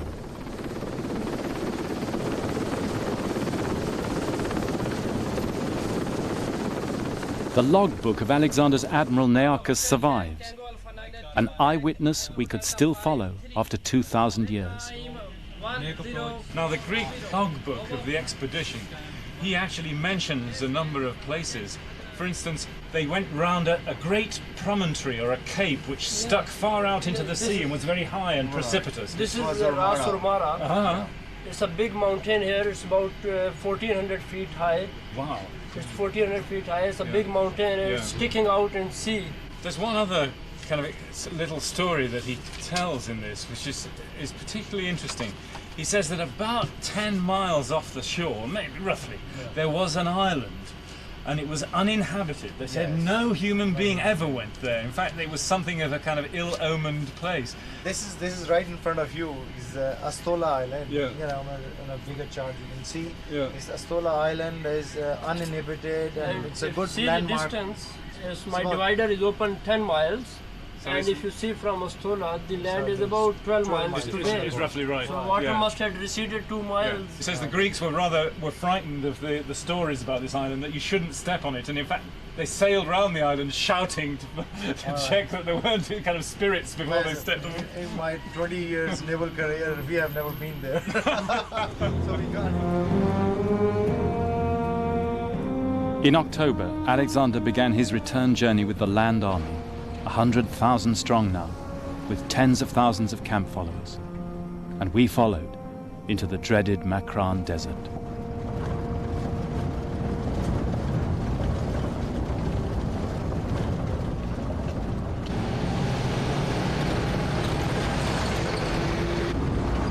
From Turbat, the main route to Iran goes straight as a die westwards up the Ketch Valley.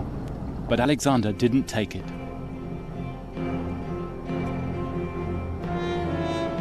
He now turned off the main route and headed south for the sea.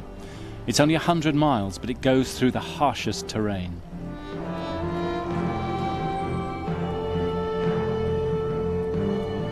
The Greeks found impoverished settlements of Aboriginal people they called the fish eaters, too poor to give them supplies.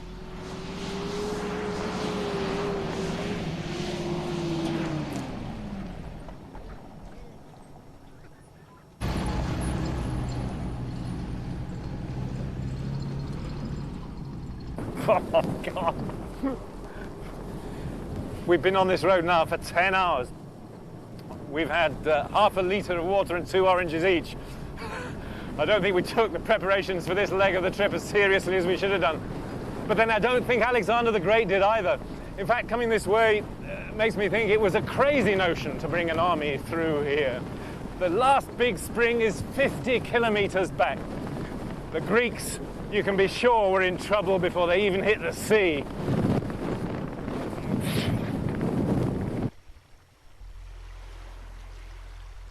At the sea, there was no sign of the fleet, only the boats of the fish eaters. Alexander should have gone back now the way he'd come. But that wasn't his way. He decided to push on, sticking to the coast. Perhaps he was hoping to establish ports to link his empire. Perhaps he still hoped to meet the fleet. We don't know.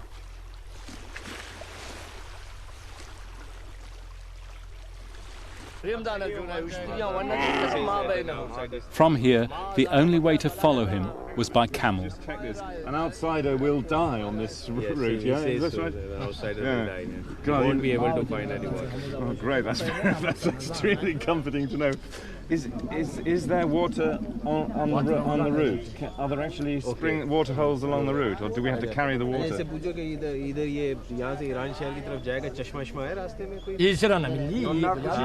He says that there's very few water springs. Oh, that's great. If I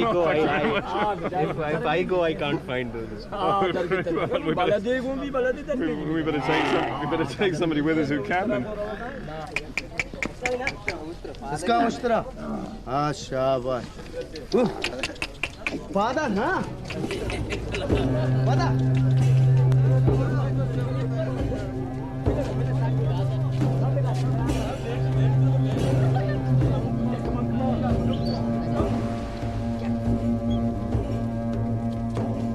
And so we left the burning shore by the great rock of Pasni, in the footsteps of Alexander's last epic march.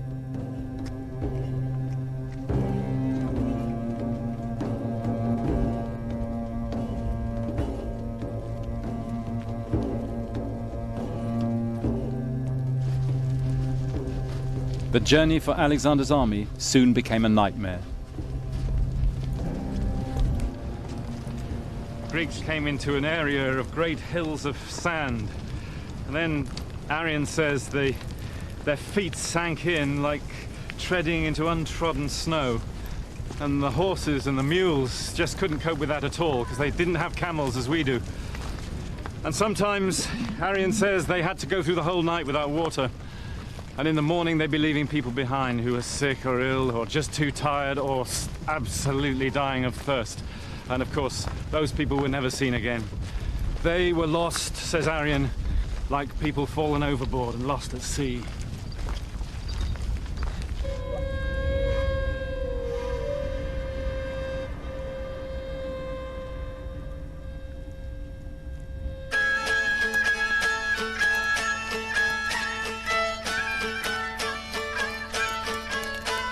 Now, for the first time in his life, he was staring at defeat.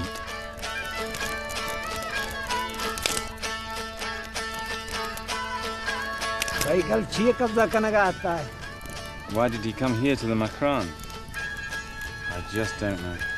He was trying to get back to Iran, I guess. But why he came here to this coast, I don't understand. I don't understand.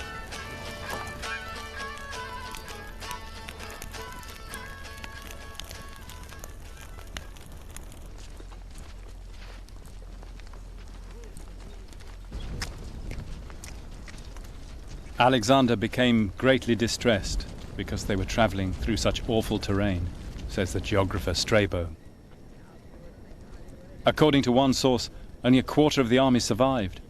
The truth will never be known, but even though he was in such desperate straits, Alexander still showed flashes of his old self. Alexander was leading the army on foot, as he often did, to encourage the troops, and everybody was absolutely desperate for thirst. And some soldiers found a tiny bit of water in a dried up stream bed and brought it to him just in a helmet. And in front of the whole army, he poured it away into the sand. If they couldn't drink, then he wouldn't. The Greeks always cited this story as being proof of his noble character. Personally, I find it a little frightening that after all that he'd put them through, they could still be won over by his tricks.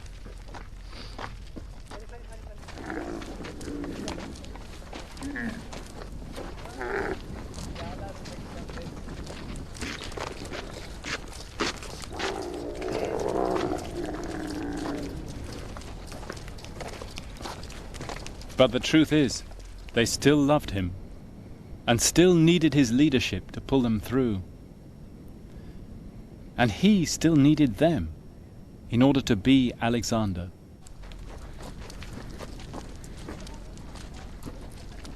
Out here you really do wonder why on earth he brought his army through this appalling wilderness. Almost makes you wonder whether he wanted to punish them for what happened at the Bias River, for not following him to the ends of the earth. But among the Greeks, the most popular explanation was this: simply that it was there. He'd been told the journey was impossible for an army, and because of his inner demon, he just had to do it. He had to excel everybody. He had to do what nobody else had done. And of course, in the past, his gambles had always paid off. It took him 60 days to get through the Makran. In the spring, he arrived back in Persepolis, from where he'd set off east 7 years before.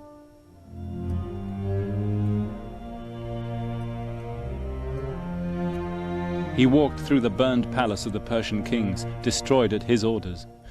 And with hindsight, he regretted what he'd done. After all, he was the king now. He was now wearing the robes and tiara of the Persian Shah. He could no longer be a mere conqueror, a seeker after glory. Now he had to rule the biggest empire the world had ever seen.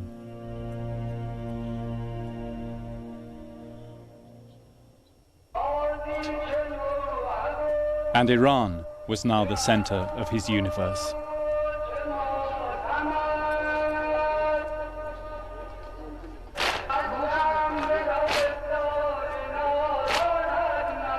He still had great plans, among them to conquer the West. But fate, or the will of the gods, was closing in.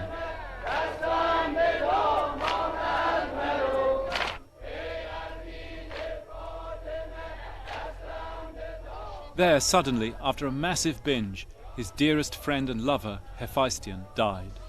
Alexander was almost suicidal in his grief. "Others loved me because I was king," he said. Hephaestion loved me for myself.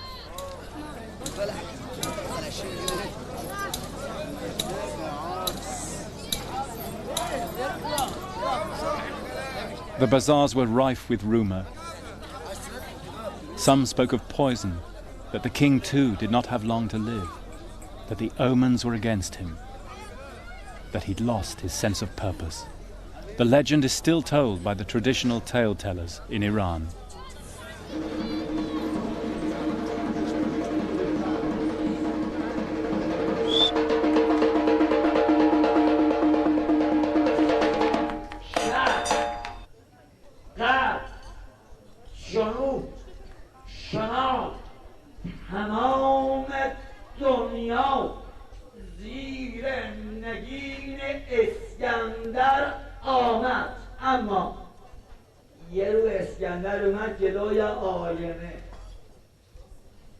همچی کنه دید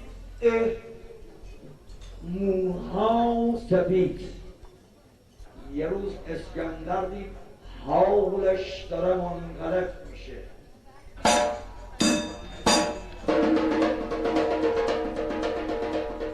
That last spring, he moved back into Iraq. Now, obsessed with every omen, the king dithered while his soothsayers argued over the flight of birds. The signs, they said, were plain. He must not enter Babylon. Till now, he'd never ignored the gods, but now he did. By the banks of the Euphrates, after another heavy drinking session, the king fell ill. The wounds, alcohol, grief had finally taken their toll.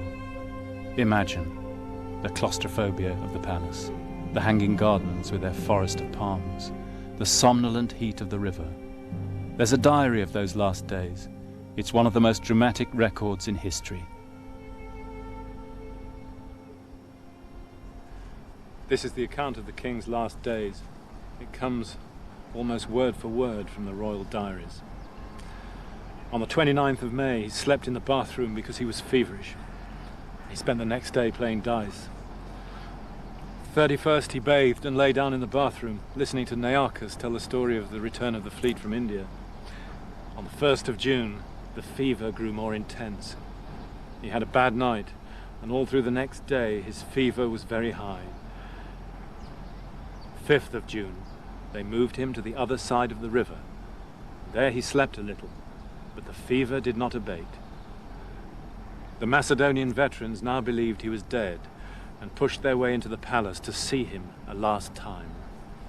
The motive in almost every heart was grief and a sort of helpless bewilderment at the thought of losing him. Lying speechless as the men filed by, he still struggled to raise his head, and with his eyes gave a look of recognition to each individual as he went past. On the 10th of June, towards evening, he died. O Vasiles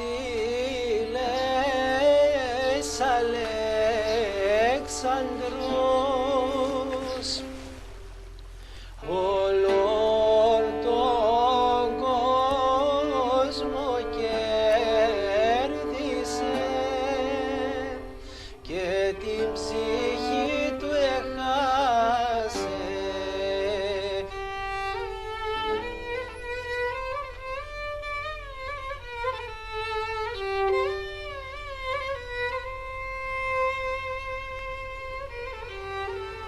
After 20,000 miles, our journey was over. It ended where it began, in the shadow of Mount Olympus, the home of the gods. Alexander's search for eternal glory was cut short, and ever since he's carried the weight of an unfulfilled destiny, the hero who flew too close to the sun and whose wings were burned. But today the verdict of history is harsher. A man broken in the end by the loneliness and insanity of absolute power. Is that how we should see Alexander's career now? As a self-destructive madness rather than everlasting glory? I'll tell you what I think, for what it's worth, having followed in his footsteps for this far. And that is that all the evils unleashed by men of war in our own time teach us that we should reject Alexander's ideals. But Alexander was a man of his time, not of ours. He believed in the gods, and he would have accepted their verdicts, both for good and ill.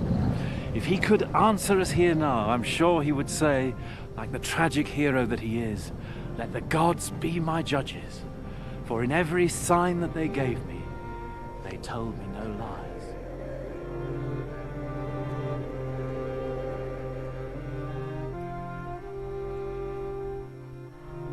To learn more about Michael Wood and his journey in the footsteps of Alexander the Great, visit our website at PBS Online, www.pbs.org.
In the footsteps of Alexander the Great was made possible in part by the Corporation for Public Broadcasting and by the annual financial support of PBS viewers like you.